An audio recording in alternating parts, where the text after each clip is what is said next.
Bonsoir à tous et bienvenue dans 19-20.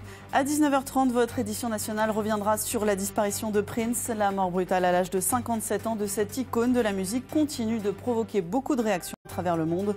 Vous les entendrez dans une demi-heure. Mais tout de suite, place à l'information. En Picardie et dans l'actualité de ce vendredi, l'ouverture ce matin devant les assises de Laon du procès de deux hommes jugés pour tentative de meurtre sur le parking de la discothèque Le Volcano à Laon. C'était en 2013. Cette nouvelle polémique autour des pesticides après la publication sur Internet de 400 témoignages d'agriculteurs qui auraient été victimes de leurs potentiels effets secondaires. Réaction en Picardie à suivre dans ce journal. Nous reviendrons aussi sur une alternative à certains traitements médicaux très en vogue, l'hypnose. Les sages-femmes commencent à se former à cette technique. On en reparle dans un instant avec notre invité Thibaut de la Fontaine, sage-femme et hypnothérapeute. Fureur sur scène ou les plateaux de télévision, l'hypnose de spectacle est très en vogue. Mais à côté de cela, l'hypnose médicale semble aussi avoir le vent en poupe. Et les sages-femmes commencent également à la proposer pour aider les futures mamans à appréhender l'accouchement avec plus de sérénité. Reportage de Marie Benoît et Christelle Juteau. Vous prenez conscience de l'endroit sur lequel votre corps repose. Fermez les yeux, vous êtes sous hypnose. De plus en plus de Français tentent de réparer des traumatismes passés ou de mieux appréhender les situations de stress grâce à cette pratique. 80% des patients de ce praticien sont des femmes. Elles viennent chercher un accompagnement, parfois en parallèle d'un suivi médical. On apporte une aide à l'autre et en aucun cas un soin. C'est-à-dire, je ne peux pas guérir quelqu'un qui souffre d'une affection profonde. Je peux en revanche l'aider à supporter et la souffrance et les traitements qui y sont associés. Travailler sur la respiration, les images et les couleurs, c'est ce qui a permis à cette femme de surmonter ses graves problèmes de dos. On respire bien et on souffle en expulsant la douleur. Et mon mal de dos était plus léger, plus facile à supporter. Et je pense que pour les femmes enceintes, que ce soit avant par rapport à l'appréhension ou pendant par rapport à l'accouchement en lui-même, je pense que ça peut aider. Les femmes enceintes, justement, peuvent même choisir l'accouchement sous hypnose dans 2 centres hospitaliers de l'Oise. À Beauvais, ces 2 sages-femmes libérales se sont récemment formées à cette pratique pour accompagner leurs patientes pendant la grossesse et les aider à mieux vivre leur accouchement.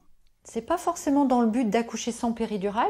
Et on leur dit bien que si elles font une préparation à l'hypnose et qu'elles ont besoin malgré tout d'une péridurale, ça ne sera pas un échec de la préparation. En tout cas, souvent les femmes qui sont préparées ainsi, elles ont besoin de moins d'antalgiques.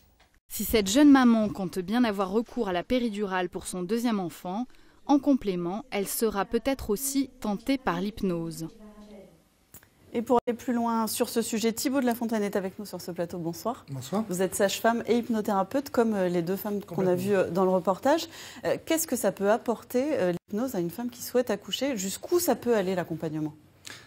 L'accompagnement va aller depuis le début du travail, de pré-travail, jusque la naissance en elle-même. En fait, on va donner des outils à la patiente, on va lui proposer des solutions et elle va vivre son accouchement et elle va chercher les solutions dans sa boîte à outils. Donc, on ne peut pas donner un schéma clair pour chaque patiente de la façon dont elle va vivre son accouchement sous hypnose. Il y en a qui vont utiliser l'hypnose pendant les contractions, d'autres vont l'utiliser entre les contractions, certaines vont l'utiliser avant la mise en travail. Donc c'est vraiment une expérience personnelle, l'accouchement déjà, de toute façon. Donc l'accouchement avec l'hypnose en plus, c'est encore plus personnel comme expérience. Alors dans le cas de l'accouchement ou d'un traitement pour une autre pathologie, l'hypnose, pour que ça fonctionne, est-ce qu'il faut y croire d'abord ? C'est un sujet complexe aussi. L'hypnose, tout le monde la connaît, tout le monde l'a fait, tout le monde l'utilise tous les jours. Vous-même, vous le faites sans le savoir. C'est quelque chose. À quel moment, par exemple? Je ne sais pas, quand vous vous brossez les dents peut-être, ou lorsque vous êtes sur la route pour venir au studio et que vous êtes dans un état différent. Que vous voyez les choses différemment, vous êtes concentré sur autre chose, vous ne voyez pas ce qui se passe autour de vous. Donc l'hypnose, tout le monde le pratique et tout le monde en fait tous les jours. Après, donc c'est pas une religion, on n'a pas besoin d'y croire.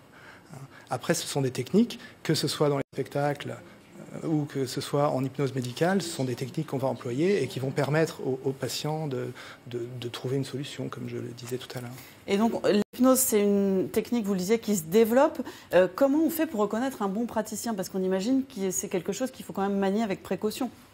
Absolument. Alors, manier avec précaution, moi, ce que je recommande, c'est de trouver un praticien sur des sites de formation qui sont des sites tels que l'Institut français d'hypnose, par exemple, des gens qui se sont formés sur ce genre de choses. Émergence est une autre solution. On a des organismes de formation qui ne forment que le personnel médical et paramédical. Pour ne pas les citer, j'ai ADCO qui me vient en tête, j'ai Socoform qui sont des associations qui sont des gens qui sont sérieux, qui forment des gens médicaux et paramédicaux. Donc bien faire attention à avoir recours à des praticiens qui ont été formés. Merci beaucoup pour cet éclairage, Thibaut Deleten, d'avoir été avec nous.